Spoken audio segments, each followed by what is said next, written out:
You know, we all do it. Heck, we even pride ourselves on it. In this crazy, hyper-connected world, multitasking feels less like a choice and more like a basic survival skill. But what if I told you that the secret to unlocking intense, powerful focus isn't to stop multitasking, but to lean into the illusion of it? So let's dive into what's being called the multitasking paradox. And that really is the big question, isn't it? We hold up multitasking like it's this superpower, this essential skill for a world that's always demanding we juggle a million things at once. But how much of that is real, and how much is just a story we're telling ourselves so we feel productive?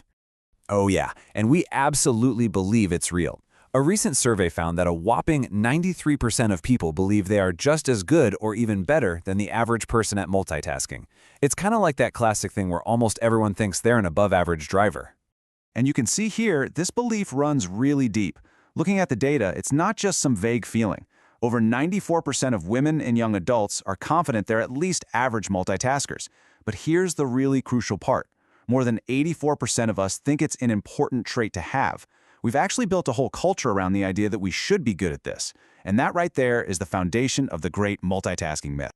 Okay, so like any good myth, there's always a gap between what we believe and what's actually happening. To really get it, we need to peek under the hood and see what our brains are doing when we think we're doing two things at once. So let's break down the science of what's called task switching. All right, so here's the absolute heart of the matter. When it comes to things that require your actual attention, your brain is not a dual-core processor. You're not actually running two programs at the same time. You're doing something else entirely. And that's something else, well, it has a name: task switching. It's a core executive function where your brain is just incredibly rapidly shifting its focus from one thing to another. It feels totally seamless, almost instant, but really it's just hopping back and forth between tasks. But here's the thing, this super fast switching, it's not free. Every single time your brain has to pull out of one task and plug into another, it pays a tiny cognitive price. And that price is what researchers call the switch cost. And I want to be clear, this isn't some metaphor. It's a real, quantifiable penalty that affects your performance. It's the mental friction you create every time you change gears. This slide just lays it out perfectly. Look at the top path, A to A.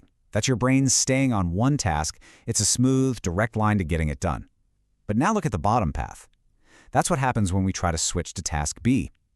Every one of those zigzags is a switch cost, a little bit of friction that slows you down, opens the door for errors, and just drains your mental battery. This is exactly why a day spent multitasking can leave you feeling totally wiped out, but like you didn't really accomplish much. Okay, so multitasking is bad for you. Case closed, right? Well, not so fast. This is where the story takes this really fascinating and completely unexpected turn. This is the absolutely brilliant question that a group of researchers at the University of Pennsylvania decided to look into. They started wondering if maybe the perception of multitasking, just the simple belief that you're doing it, could actually change how well you perform, even if the activity itself doesn't change at all. So here's how they set up their experiment. Researchers brought in two groups of people and gave them the exact same puzzle. It was a mix of finding words in a grid and solving an anagram. Both groups did the exact same work. The only thing they changed was the story they told them about the task. So one group was told they were doing a single perceptual study. The other was told they were multitasking between two different studies. And just look at these results. They are absolutely staggering. The group who thought they were multitasking found an average of over 14 words. The single task group, they only found 8. That's a 78% jump in performance on the exact same puzzle. How is that even possible? Well, the answer wasn't in what they were doing, but in how engaged they were while they were doing it. The simple idea that they were multitasking, which, remember, we think is this really desirable and challenging skill, it actually made people lean in and engage more. It basically tricked their brains into kicking things into a higher gear. And get this, they actually had the biological proof to back it up. This chart here shows the average pupil dilation of the participants, which is a scientifically proven way to measure cognitive effort and focus. And you can see it right there. The multitasking group's pupils were way more dilated. Their brains were literally working harder and focusing more intensely on the task in front of them. So there you have it. That's the paradox. Juggling completely different, unrelated tasks, that hurts your performance.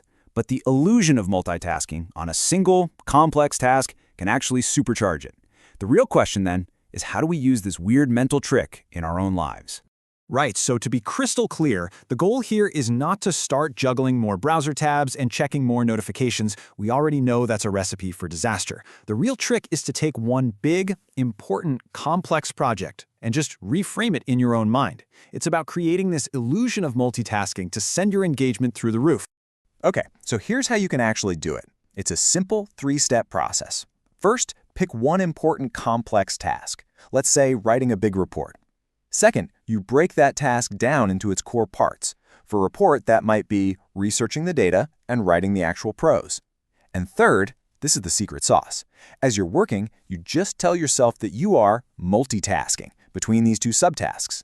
That tiny psychological shift is what can light the fuse for that boost in focus and performance. And that's really the big takeaway here. Multitasking isn't a superpower, but it turns out our perception of it might just be one of the most powerful mental tools we have. So the question I'll leave you with is this. What's one single important task in your work or in your life that you could reframe today to unlock a whole new level of focus?